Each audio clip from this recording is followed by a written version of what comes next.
অর্থ আর স্বার্থ ছাড়া কেউ আপনার দিকে ঘুরেও তাকাবে না। যাদের আপনি আপন ভাবেন তারা কিন্তু মুখোশ পরা। সময় থাকতে সেই মুখোশের আড়ালের মানুষগুলোকে চিনতে শিখুন। তাদের থেকে দূরত্ব বজায় রাখুন। জীবন এমনিতেই সুন্দর হবে। আসসালামু আলাইকুম এভরিওয়ান, কী অবস্থা সবার? আমি খেলনা নতুন আরেকটি ডেইলি ব্লগে সবাইকে ওয়েলকাম জানাচ্ছি।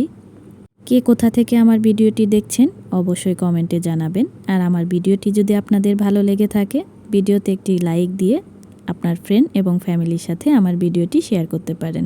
সত্যি বলতে আমার ভিডিওতে যে এত সুন্দর সুন্দর কিছু কমেন্ট আসবে, আপুরা যে আমাকে এত বেশি ভালোবাসা দিবে সেটা আমি কখনোই কল্পনা করিনি। আপুদের এত সুন্দর সুন্দর কমেন্ট দেখে আমার ভিডিও করার আগ্রহটা আরও অনেক বেশি বেড়ে গিয়েছে। যে সকল আপুরা আমার ভিডিওতে এত সুন্দর সুন্দর কমেন্ট করেছেন তাদেরকে জানাই অসংখ্য ধন্যবাদ। আল্লাহ তাআলা আমার এবং আপনাদের সবার মনের আশা পূরণ করুক। তো যাই হোক, আজকের ভিডিওটা দুপুর থেকেই শুরু করে দিয়েছিলাম। দুপুর না, বেলা 11টা থেকে শুরু করেছিলাম। ভিডিওর প্রথমে আজকে আমি আপনাদের সামনে ঝাড়ু হাতে নিয়ে যুদ্ধ করতে চলে এসেছি। ভেবে পাচ্ছিলাম না কি করব, তাই ভাবলাম আগে ঘর ঝাড়ু দিয়েই প্রথমে শুরু করি।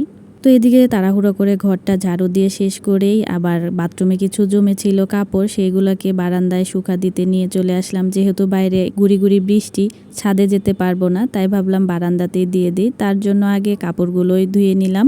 কাপড়গুলো আগে ধুয়ে শুকা দেওয়ার কারণ হচ্ছে এগুলো থেকে পানিটা ঝরে যাবে, আর সারাদিনে বারান্দায় থাকলে দেখা যাবে একটু হলেও শুকাবে। আর দেরি করে কাপড়টা ধোয়া হলে দেখা যাবে যে শুকাবে না, পানিও ঝরবে না, ওইগুলো কাপড় অনেক বেশি গন্ধ লাগে।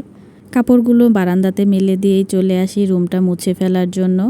বেশ কয়েকদিন যাবৎ এত পরিমাণ বৃষ্টি শুরু হয়েছে, 1 ঘন্টা ভালো থাকলে আর 1 ঘন্টায় বৃষ্টি শুরু হয়ে যায়। যারা আমার ভিডিওটি দেখবেন তারা কিন্তু কমেন্টে অবশ্যই জানাবেন আপনাদের ওইদিকে বৃষ্টি হচ্ছে কিনা। আমি তো বৃষ্টির কারণে অনেক বেশি নাজেহাল অবস্থায় আছি। ড্রয়িং রুম, 2টা বেডরুম সব কিছু একবারে মুছে পরিষ্কার করে তারপরে রান্না করতে যাব। রান্না করতে গিয়েও পড়েছিলাম মহা বিপদে। কী রান্না করব ভাবতে ভাবতেই তো আধা ঘন্টা সময় পার করে ফেলেছি। এদিকে নামাজেরও সময় হয়ে যাচ্ছিল। রান্না করব না নামাজ পড়ব কোনো কিছুই ভেবে পাচ্ছিলাম না। তাড়াহুড়ো করে কাঁঠালের বিচি ভর্তা বানাবো, এই জন্য ওইগুলোকে ভেজে রেখে দিয়েছি। তারপরে ছোট মাছ রান্না বসিয়ে দিয়ে আমার হাতে আরও কিছু কাজ ছিল, সেইগুলোকেও সেরে নিয়েছি যেহেতু আমাকে নামাজ পড়তে হবে। তো কাঁঠালের বিচি ভর্তাটা আর বানাই নেই। গোসল শেষ করে নামাজ পড়ে তারপরে এসে কাঁঠালের বিচি ভর্তা বানিয়েছি।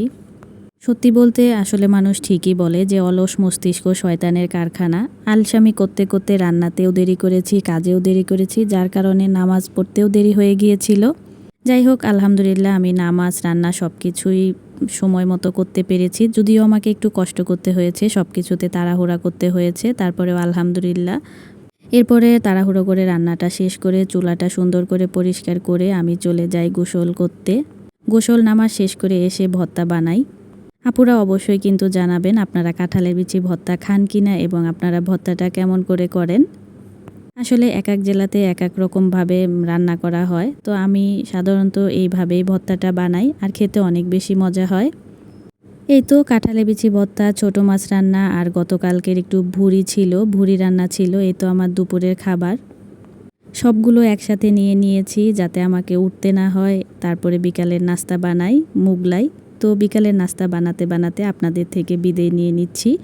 সবাই ভালো থাকবেন, সুস্থ থাকবেন, আমার জন্য দোয়া করবেন। আজকের মতো এই পর্যন্তই। আল্লাহ হাফেজ।